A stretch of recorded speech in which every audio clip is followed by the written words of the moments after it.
A Seal Upon My Heart. Dante in the Streetcars by Sister Kristen, OSB. If it hadn't been for Dante and the Pennsylvania Avenue streetcars, this would probably be my 13th year at the National Catholic Welfare Conference Bureau of Immigration in Washington, D.C. But 6 words from Dante had fixed themselves in my mind, and after days tingling with excitement at the office, there were the long rides home on the streetcars. Now the black serge habit the bishop blessed for me one bright June morning in 10 years old, and reinforced along the pleats with hundreds of tiny stitches.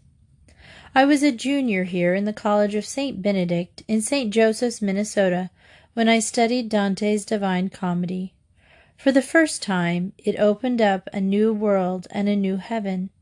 My eyes followed St. Bernard's, upward pointing to the light which is God. Light intellectual, full charged with love, love of true good, full charged with gladness, gladness which transcends every sweetness. Like Dante himself, at the end of the last canto of the Paradiso, my desire and will were rolled even as a wheel that moveth equally, by the love that moves the sun and the other stars. The bookbinders trimmed my marginal notes when they put on a new cover last year, and even though the last letters are gone, I can tell from the way I wrote at the bottom of page 601. In his will is our peace. That I put on an exclamation mark after the word. Those 6 words lodged in my mind like a tiny stone in an oyster shell, and later they brought on as much irritation. After the Dante course was over, I was sold on doing God's will. Sisters have been known to corner likely prospects and suggest the possibility of a religious vocation. Bent as I was on doing God's will, attached as I was to St. Benedict's, I believe I would have transferred to another college if anyone had mentioned inter or other side or none to me, as was being done to 1 or 2 of my classmates. I wasn't frightened of vocation. I had grown up in a tiny town in northwestern North Dakota, where we Catholics were few, and where a nun was not one of the things a young girl wanted to be. I just didn't want spring to be spoiled by embarrassing nonsense. Exactly what God's will might involve became a problem only when we were college seniors and everyone else in class had accepted either a contract or a ring. Much as marriage appealed to me, I knew I didn't really love the fellows who had ring ideas. I knew I'd enjoy teaching, but I longed to live at home for a while with my widowed mother, my 2 brothers and sisters, after hardly seeing them for years. Teaching in the District of Columbia would require an M.A. We couldn't afford that. When retreat time came, I discovered for the first time that I had a problem to take to the retreat master. I'm still thanking God for what Father Godfrey Dykeman, OSB, a monk from St. John's Abbey 4 miles away, and editor of Orate Fratres, now Worship, did to rouse us to a full sharing in the Mass. At the offertory, you're up to bat. Don't be sleeping on the job, he urged us. Once you've put yourself on that paten, stay given. There must be no theft in the Holocaust. Everything he said was geared to our being live Christian laywomen. I knew he couldn't tell me how I was supposed to know what God's will for me was. I made it clear that I felt no attraction at all for the religious life. It was a neat, I'm not the type statement. He took me at my word and didn't bother to tell me that there was no type. What he didn't say was simple and settling. There will come a time when you'll know God's will by 2 signs, by a strong inner conviction and by external circumstances. I knew that Father Godfrey was right. I went home to wait for the signs. An army colonel for whom I had done secretarial work during 2 summers in the military attaché section of G2 had written that I might come back to the munitions building any time. But when I kept seeing the eager or bored or mischievous faces of high school classes I had loved in weeks' practice teaching, I went to see Agnes Collins, Director of Teacher Placement Bureau at the National Catholic Welfare Conference Department of Education. She gave me the telephone number of 2 Washington parochial school principals. Just as I was leaving, she said, "Wait. Bruce Moeller needs a secretary. You're too young for the job, but he's desperate." She took me to the Bureau of Immigration office on the 5th floor. Riding home on a streetcar that night, I knew, deep inside and from circumstances, that I have found my place. I knew God's will. I knew it would be easy to love it. It was. I worked with people of heroic stature, laymen completely devoted to serving Christ and the immigrant. Into our office came a constant stream of visitors, people like the Portuguese sailor about to be deported for illegal residence, cut off from his wife and the American-born children. Like the Austrian professor-philosopher fleeing the Nazis, desperately in need of a permanent U.S. visa. The big Italian longshoreman for whom the longed-for American citizenship finally attained was cause for tears. The American cardinal, whose yard-long passport pages needed visas for 20 countries. The endless groups of missionaries counting on us to secure passports, visas, and transportation on every part of the world. Every day was alive with people. The Argentinian with papers in his shoes instead of socks, able to explain brilliantly why he didn't believe in working, able to weep like a child because the government wouldn't permit him to return to this country if he went home to see his dying mother. The Irishman Pat, who had come on his brother Mike's passport, suddenly discovered to be Pat and not Mike, when Mike himself arrived as Mike. The princely Archbishop Glennon, the charming publisher Frank Sheed, bravely crossing the Atlantic when it was dangerous to do so. The friendly bishop who, eager to put office girls at their ease, kept their rings hidden until Mr. Moeller entered with an "It's good to see you, Bishop." Our cases were endless, varied, and often emergent. I had grown well acquainted with immigration procedure and legislation, and I was at home in the passport and visa office of the State Department, the waiting rooms of foreign embassies. It was a good life, demanding and satisfying. Every day we had tangible evidence that we had helped people in critical need. Nothing would have pried me away from that office if it hadn't been for Dante and the streetcars.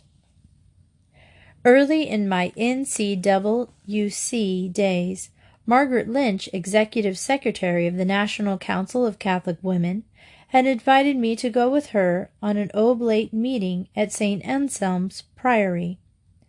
Father Thomas Werner Moore, the famous psychologist, now a Carthusian, conducted the monthly meetings, giving a spiritual conference in the Priory Chapel, pouring tea for us in the school afterward, finally leading us to the nearby St. Gertrude's for a holy hour. Those monthly sessions and my own reading kept me in touch with the rule of St. Benedict. More and more it became clear that if one wanted to be absolutely certain of doing God's will, one needed someone guaranteed to be a spokesman for that will. One needed a superior. For a while I thought my mother might do. We were great friends. She is holy and wise and would have done anything to help me. But we saw eye to eye, and I had no assurance that I was doing anyone's will but my own. For a while I thought of a husband, that was the answer. God would bless a wife who chose to do her husband's will. Every night as I walked from the bus stop through a 3-block stretch of woods, I prayed hard for the man I would marry, asking God to prepare him, whoever he was, to help me do his will. Wartime Washington was crowded, rushing, and weary. Especially between 5 and 6 in the evening was it crowded, rushing, and weary. I rode home beside it on the streetcars and buses. I looked into its eyes. I saw its tired faces, sensed its aching shoulders, shared its aching from standing 8 hours across town feet. After I heard its chatter, suddenly relaxed after 8 hours of intense stimulation, I was an easy victim to any powerful influence. The weariness and misery of the crowds that packed the aisles beside me entered into my whole system. The shallowness of what most of them had to say to one another was a real weight on me. I am sure their lives were not really empty. I know now that God is terribly interested in their affairs, no matter how inconsequential their conversations seem to be. I'm sure, too, that there were great men and women, real saints, riding beside me. But those long rides, now inching, now swaying down Pennsylvania Avenue, were a constant reminder of the possibility of missing the real mark. I was seeing and hearing and smelling what had been an abstract truth in college classrooms. Many among those crowds did not even know that God's will exists, much less that it is the only real norm to which man needs to conform. It was obvious that the most of them were not at peace even with themselves. Night after night, as they unwittingly or apologetically pushed against me, they forced me back to Dante and the question I didn't want to consider. How can I be sure I'm doing God's will? I didn't want to consider it for 2 reasons. First, I wanted to remain content in my work. I had become a real part of the Bureau. I knew I was doing a great job. I realized I was working for the church, and that should be satisfying for me. Second, I was beginning to fear that I had a religious vocation. I certainly didn't pray for it, nor did I thank God for it. I cried and felt very stupid when I told my mother about it. I did everything to talk myself out of it, even up to the time I was packing my trunk. At that time I had written to Mother Rosamond and returned the application blank to the Scholasticate. But I kept telling myself I was still free. I had made no commitments. I didn't have to go. And then on the streetcar, "In His will is our peace." I did have to go.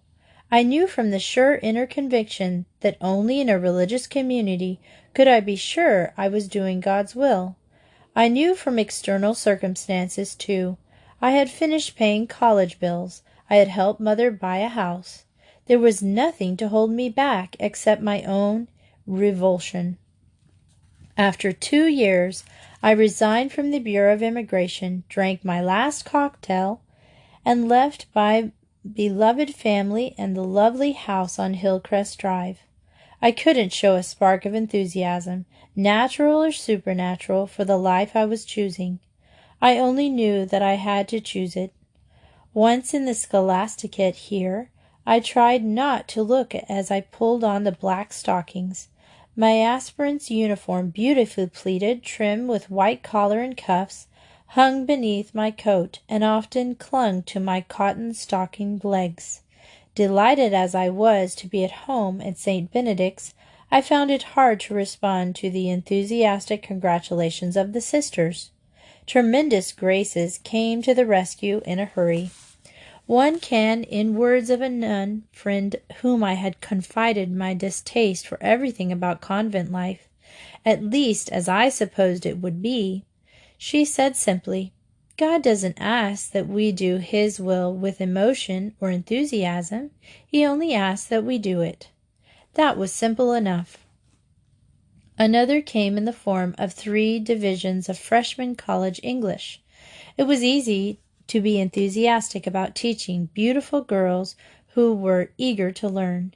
Before long, I didn't notice the black stockings in the uniforms. By Christmas time, I had accepted the externals so completely that I couldn't understand why people in the train stared at me. Those months as a postulant must have been flooded with grace, for when June came, I knew that I was indeed a bride walking down the chapel aisle. I was eager to lean my curly hair toward the bishop's scissors, and I kissed the blessed habit with real joy. It was only in the novitiate that I discovered that this life must be an intense love affair and not simply a resignation to a necessity. I learned, too, that once religious vows are made, the simplest good act is transformed, lifted above the natural to a new plane of excellence. I began to see what the Lord meant by the hundredfold in this life. The joys and the griefs of the community life opened up. After 4 years of high school teaching and a year away at college, I know that my very salvation depended on my being knit to my community. My whole concept of the religious life was broadened and deepened. When I made final vows in 1950, I was so eager and deeply happy as any bride could be, but my reason for being a nun had not changed. Much as the community needs teachers, much as the church needs sisters for every kind of work, I have still only one reason for being here. I know with absolute certitude that when I obey my religious superiors, I do the will of God.